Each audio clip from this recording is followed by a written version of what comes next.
Olá, boa noite. Maceió lidera ranking estadual de encalhe de animais marinhos. A maioria dos casos é com tartarugas, que quase sempre são encontradas mortas. Este é um dos nossos destaques e veja também. Justiça converte em prisão preventiva o flagrante das 5 pessoas acusadas na morte de Joyce da Silva Alves, assassinada por causa da disputa entre facções. Idosa de 69 anos diz que foi abusada pelo próprio neto, de 19. E no intervalo de 2 semanas, 4 homicídios com requintes de crueldade são registrados em Maceió e na região metropolitana. Você vê agora no Jornal do Estado.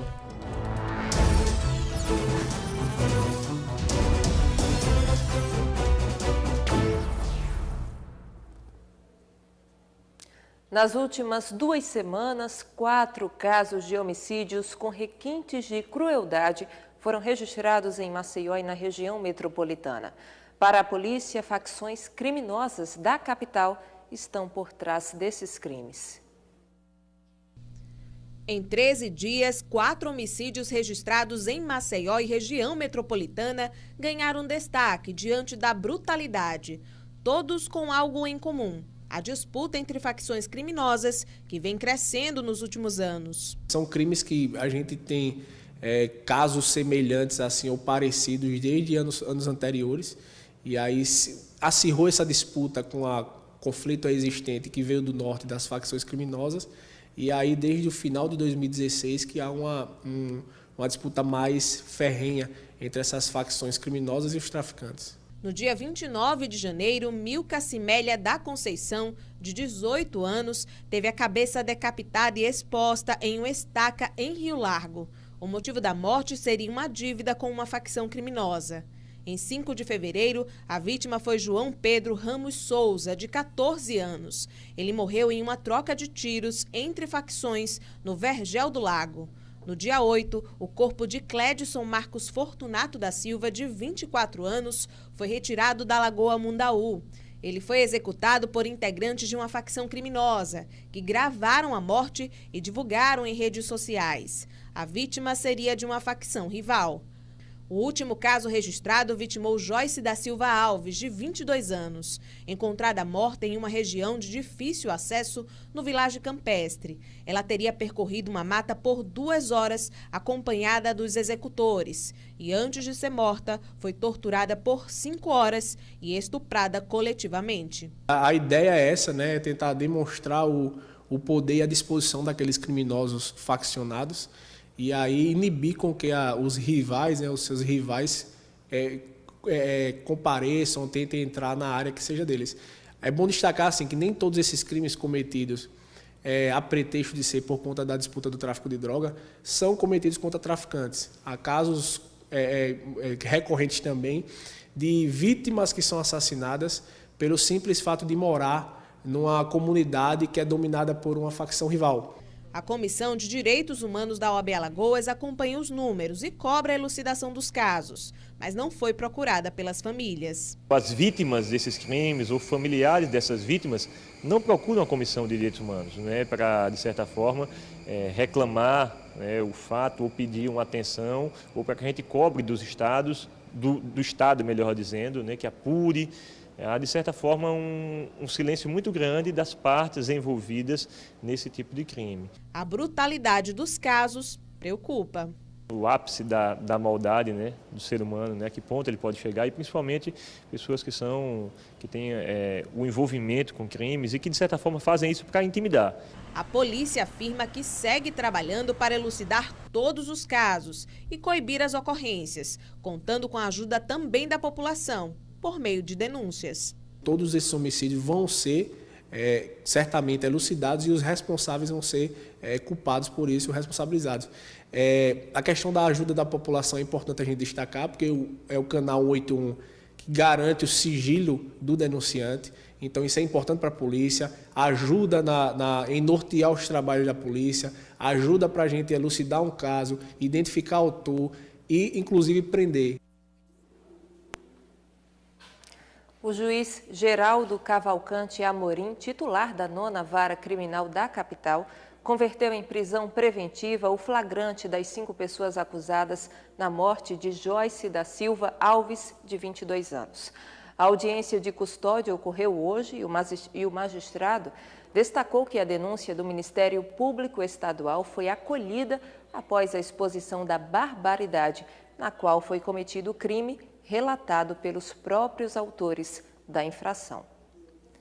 Clécio Gomes Barbosa, Elton João, Bento da Silva, Maria Araújo Epifânio, Juliana Carla Soares da Costa e Leide Laura Rodrigues Paulino foram transferidos para o sistema prisional da capital. Joyce da Silva Alves foi violentada e torturada por quase 5 horas após ser confundida com uma integrante de uma facção criminosa. Uma idosa de 69 anos denunciou o próprio neto de 19 anos por abuso sexual. O jovem já responde por tentativa de estupro. Já está preso Anderson Brito da Rocha, 19 anos de idade. Ele é suspeito de ter praticado o crime de estupro. A vítima foi a avó. Esse assunto revoltou a população de Alagoas. Absurdo, uma coisa horrível, né? Não se faz isso de jeito nenhum. Ainda mais com a senhora? Ainda mais com a senhora, né? Eu tiro por mim, que eu tenho 74, é quase a mesma idade. Um gesto, sei lá, desumano, né? Ainda muito assustada com a prisão, conta com exclusividade como o neto agia dentro de casa. Entrava para o quarto, não fechava a porta, abria a porta do quarto, tem um colchão que ele dorme, ele se deitava virado para frente, tirava o pênis e ficava se masturbando para meu lado. Durante depoimento na delegacia, Anderson Brito disse que a avó era quem pedia para ver os atos obscenos. A informação revoltou a senhora de 69 anos de idade. Mentira daquele safado que eu saía de casa, eu saía dormir na casa da minha filha, quando eu chegava ele estava com o colchão bem no pé da porta da frente de casa, ele tirava do quarto e botava na porta. Anderson Brito é usuário de drogas, já tentou matar o pai e também tentou abusar a prima, de 12 anos de idade. Ele só chegou a apertar as partes íntimas dela, né? Isso que ela conta. Assustada, a senhora decidiu ir embora de Alagoas? Isso, resolvi dar um tempo para mim poder dormir tranquilo, que eu vivia assustada na minha própria casa, com medo dele ir até lá. No bairro, todo mundo está chocado com a ousadia do suspeito, que foi preso no passado, acusado pelo mesmo crime de estupro. Eu tinha denunciado ele por tentativa de estupro com a minha filha, né? Como eu falei, minha filha passou por um constrangimento muito grande, médico legista legal, ginecologista, psicólogo, entendeu? Aí aquilo ali me doeu muito. Eu denunciei ele junto com o pai dela e ele foi preso junto com tentativa de estupro e roubo. Diante dos supostos abusos sexuais cometidos contra a avó, a família pede à justiça para Anderson Brito permanecer preso. Eu espero que não soltem ele. Espero que ele, de lá para mais longe, entendeu? Que ele não seja solto para a gente poder viver em paz, porque a gente vivia um pesadelo constante. Ameaçou de morte, se eu denunciasse ele me matava. Eu disse, olha, eu vou denunciar você, safado, que você está fazendo safadeza pro meu lado. Você me respeite, que eu sou a sua avó. Se a senhora me denunciar, eu lhe mato. Anderson Brito da Rocha, de 19 anos, foi liberado agora à tarde em audiência de custódia e será monitorado por uma tornozeleira eletrônica. A decisão foi do juiz Geraldo Amorim. A Polícia Militar apreendeu maconha, crack, celulares sem nota fiscal e uma faca peixeira dentro de uma residência no centro de Maceió. Um homem foi detido, levado à central de flagrantes, mas liberado em seguida. A Polícia Federal deflagrou uma operação nas cidades de Feira Grande e Traipu, no agreste de Alagoas, com o objetivo de recuperar bens adquiridos com verbas públicas desviadas pelo ex-prefeito de Traipu, Marcos Santos. Estão sendo cumpridos 40 mandados de busca e apreensão nos 2 municípios. O ex-prefeito de Traipu está preso na penitenciária masculina Baldomero Cavalcante, em Maceió, desde o dia 12 de dezembro do ano passado. Uma árvore centenária tombou e atingiu 3 casas no bairro da Serraria, em Maceió.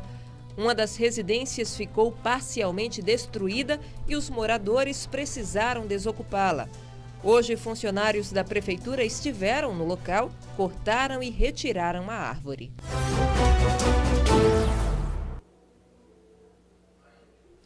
Uma ação integrada da DENARC, do Batalhão de Polícia de Guardas e da Polícia Militar na parte alta de Maceió resultou na apreensão de 37 quilos de maconha e um homem preso. A droga prensada já estava embalada para entrega. Segundo a polícia, os tabletes seriam distribuídos no Benedito Bentes. Fernando de Lima Silva, de 23 anos, foi preso momentos antes de uma entrega. Desses 37 quilos de drogas que foram apreendidos hoje, 5 estavam em poder do próprio preso, do Fernando, que ele iria fazer a entrega já desses 5 quilos. 20 quilos estavam enterrados numa mata, né, o que dificulta bastante a localização, e o restante, os outros 12 quilos, estavam numa casa situada no conjunto Moacir Andrade. O delegado diz ainda que as investigações vão continuar. A expectativa é prender o verdadeiro dono da droga. Com certeza, acima do Fernando, que foi preso, tem outra ou outras pessoas. E a partir de agora, então, as investigações irão continuar exatamente para a gente tentar chegar nas pessoas que estão acima do Fernando, né, que possivelmente constituem aí uma associação criminosa especializada no tráfico de drogas lá na região, ou talvez até algo mais organizado, uma organização criminosa. E veja no próximo bloco, Maceió é a cidade alagoana onde mais são registrados encalhes de animais marinhos. É já já.